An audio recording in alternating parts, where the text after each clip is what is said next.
Margate was the setting for round 3 of the P1 Aquacross Championships.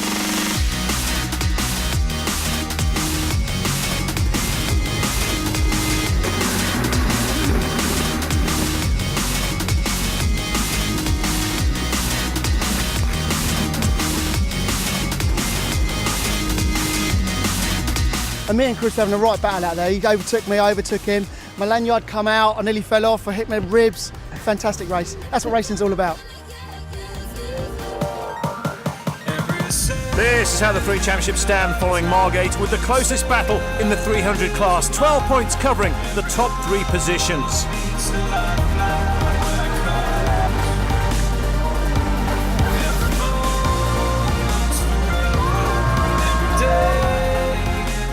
Welcome to Torquay for the penultimate round of this year's P1 Aquacross Championships.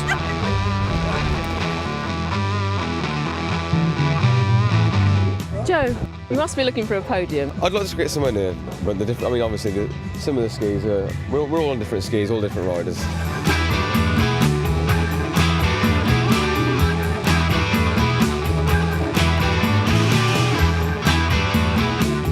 Conditions here just look fantastic, and I'm really psyched up for this one. So I'm really getting used to the ski, but once I'm used to it, then I'll be back to my normal out in the chop and just going for it. I've just got to stay on. Hopefully the conditions will stay flat and should be able to do it.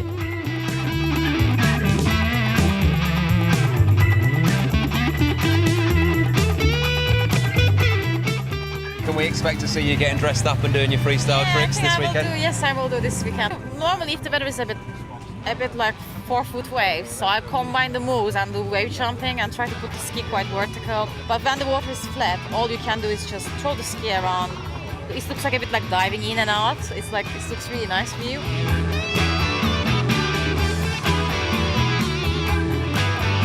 That's why I'm so nervous today. I think I know what to expect. Nigel's got a cup holder, he's got a latte ready to go out this afternoon. I think it's different out when you're racing and when you're out with the boys for a couple of hours, isn't it? The ski runs well in the flat. The championship now is going to be a 3-way race between myself, Dunk and Richard. The course for this weekend is approximately 1.8 nautical miles in length and runs in an anti-clockwise direction. Conditions are perfect for Aquacross, with just enough swell and wind chop to keep the riders on their toes. Here we go with race 1, looking backwards from the craft of Ian Moore and looking forward from Dave Huddleston. Just 8 points separate the front runners in the 300 class. Matt Shipley comfortably leads the 250s, and if John Heath wins today in the 200s, he will wrap up the championship with 1 round to go. 300 class championship leader Dave Huddleston drew first blood by taking the win in this morning's Superpole race and extending his lead over Ian Moore and Tim Batt. This race is crucial to Ian Moore if he's to stand a chance of winning the title. Coming into the right-hander, Moore has the advantage of the inside line and takes the lead from Dave Huddleston. Jim Goodchild slips into 3rd, and Steve Robinson holds off Chris Leach for 4th.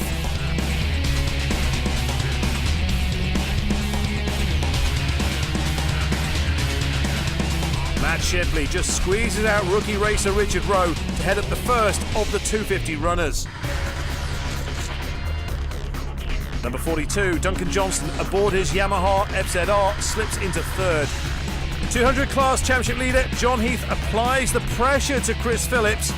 Meanwhile, conditions are really starting to chop up as the 300s begin to lap the lower horsepower craft. Huddleston and Goodchild trying to navigate their way through the traffic.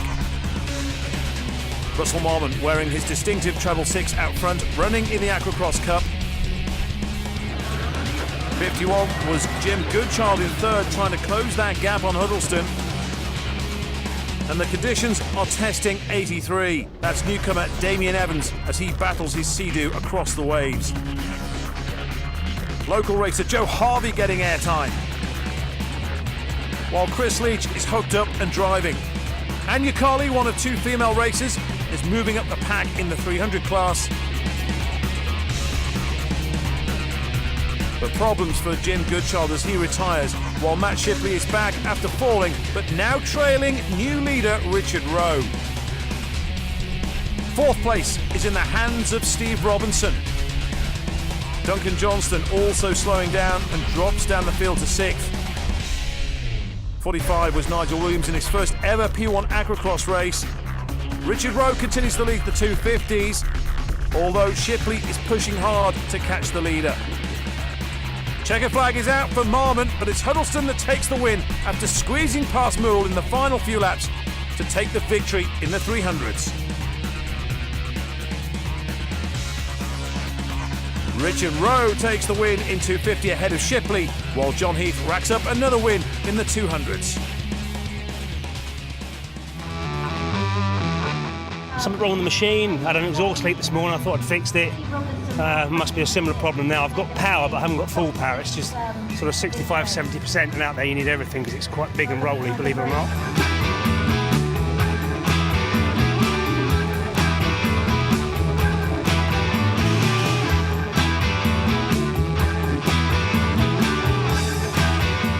Yeah, brilliant race. It was pretty gruelling out there, so I managed to keep on the back of Ian Mull for the majority of the race, and just save a little bit in the tank for the last few laps and managed to pip him near the end there, so yeah, it was brilliant.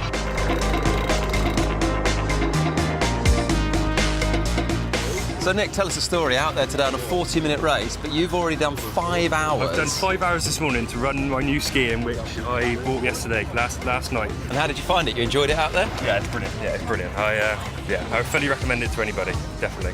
You look like a worn-out man. Yeah, that was grueling, really grueling. But you must be a happy man, took first place. Oh yeah, very happy. Aisha, how was it out there today? It was really choppy out there, and especially one corner for then all of us go in. Get more choppy, so a couple of riders I think go for a swim.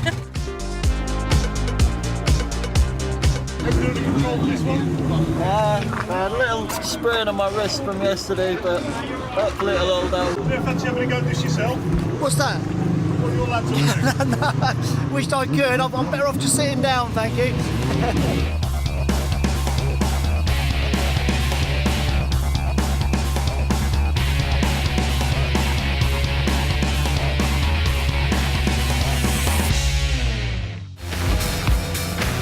Day 2 and the final race of the penultimate round of the Aquacross Championships of 2013. Conditions similar to the previous day. This is on board with Jim Goodchild as the green flag drops to begin race 2.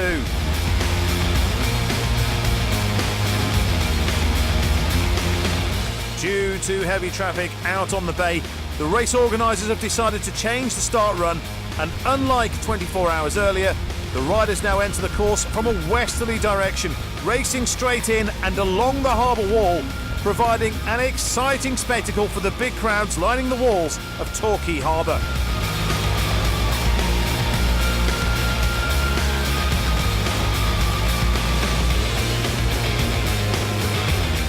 On board with Matt Shipley, providing a clear view of what it's like to be out there in the thick of it.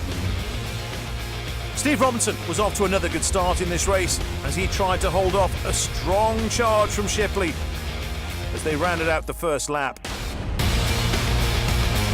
Dave Huddleston going well, while Jim Goodchild is having better fortunes this time.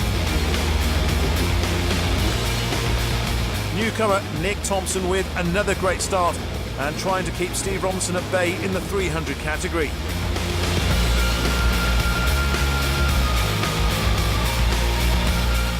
After suffering a mechanical problem on the previous day, Tim Batt is back on track and running in second overall in the 300s. One more lap for new competitors Joe Harvey and Aisha Rensink. Ian Mull is struggling with today's pace and is currently sitting mid-pack. Yesterday's 250 winner Richard Rowe is out with a mechanical problem. Bad luck for him. He was looking for his first overall win of the championship. The grueling conditions have taken their toll on the riders today. Anya Colley went out on the first lap, meaning she'll score 0 points. And riders have to complete 70% of the winning riders' completed laps to score points. 200 class leader John Heath enjoying some competition on the waves as he goes in search of this year's title. But it's Matt Shipley aboard the 250 who takes the checkered flag.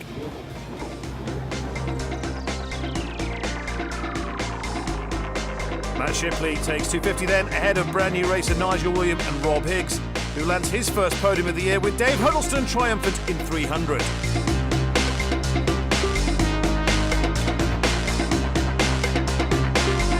John Heath took the overall win in 200 and with it the championship title. Shipley and Huddleston now look favourites in 250 and 300 respectively. The two undecided crowns will be decided at the final round at St Lawrence Bay in Essex.